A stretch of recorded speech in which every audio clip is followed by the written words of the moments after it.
The entire wedding industry. To be clear, not marriage but wedding specifically. I'm happily married to my wife and we were content to do something special, just the two of us. Maybe spend a couple of grand and treat ourselves a little bit to something amazing. Cue the families getting involved, and before you know it we're spending closer to 20 grand on one day and feeding a bunch of people I've not heard of before or since the wedding. 100% agree. There were 3 people at my wedding, which was held in a small bar before it opened. We were interested in having a marriage, not a wedding. Spent our money on a vacation. Still going strong 16 years later. Online convenience fees. My bank has free bill pay and will mail them a check if they don't have any other option. So now they get a check from me and the inconvenience fee is their own cost to process the thing, get paid slower, etc. Free trial. Noise. Enter your card details. Fuck. Edit. This is a joke. I do understand how subscriptions work. Yeah, no. I'm out if they want card details on free trial unless I pretty much know I'm continuing with it afterwards. Data caps. The funny, not funny part is that they advertise unlimited data up to certain number. And government regulators allow those companies to get away with it. Reddit awards. I like to think of Reddit awards as microtransactions that give you super upvotes in a free-to-play game. Which is why I don't understand how anyone on Reddit uses them. The prices of anything baby-related. Toys, food, clothes, etc. Was in a store on Saturday to get a cot mattress and cover. I cried. We bought dog poop bags to dispose of diapers on the go because it was so much cheaper than a baby equivalent. Tiny roll of those bags lasts forever in a diaper bag. Put baby in a product name and suddenly it's so much pricier than an equivalent product not marketed the same way. That large global companies actually care about you. In these unprecedented times. The subscription-based economy. This makes me so angry. Why does everything have to be a subscription now? I mean, I know why, but I still hate it. Claw machines in arcades.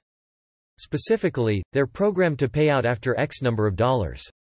Claw games with cheap stuff like stuffed animals will pay out relatively frequently. Things like the stacker game or the keyhole game with big ticket. Things are programmed to pay out at a much, much lower rate. Ticketmaster. Tip from inside the industry.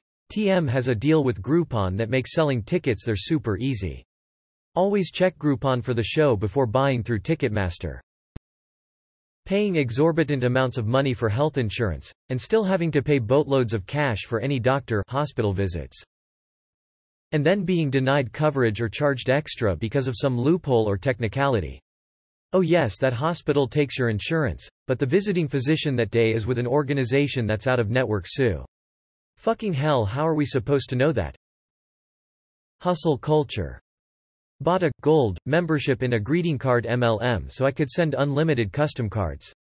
My coach thought I was taking it seriously as a moneymaker, plus he wanted me to recruit more people for his downline. He actually asked, "Are there any friendships you can leverage?" Yeah, that made my skin crawl. $18 salad lol. Water is $3 while pop is $1. Bottled water versus in can, bottle soda, it's pop in Canada. How the fuck does health insurance not cover dental and vision? What kind of shenanigans is that?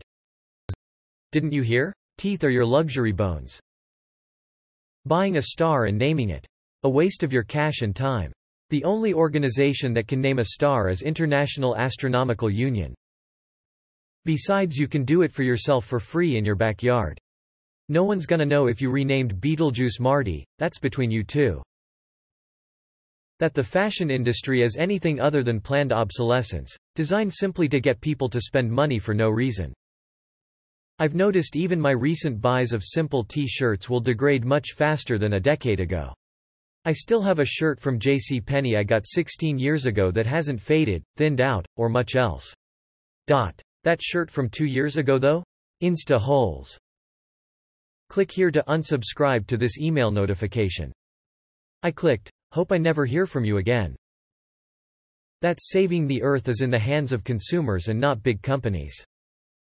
Seriously. Like for example, if one big Coca-Cola factory were forced to reduce their emissions and recycle their waste, it would do so much more for the environment than millions of residential blue box programs. It's great that we recycle at home, sure, but it's like using a squirt gun versus a fucking forest fire if factories and office buildings aren't all forced to do their part. Mega churches on TV and elsewhere. Nothing would send Jesus into table flipping mode faster than seeing a megachurch. U.S. private health insurance. Cutting out the middleman would save everyone money. It blows my mind we haven't changed anything. We haven't changed anything because the insurance companies flow so much money to Washington that they all turn a blind eye to what a freaking shit show it is. Normal television, paying to watch ads. Now we have streaming subscription services where you pay to watch ads. Progress. Diamonds. Fuck diamonds. Moissanite is lab-grown, cost-effective, and is basically indistinguishable from diamonds. In fact, they can look even more brilliant.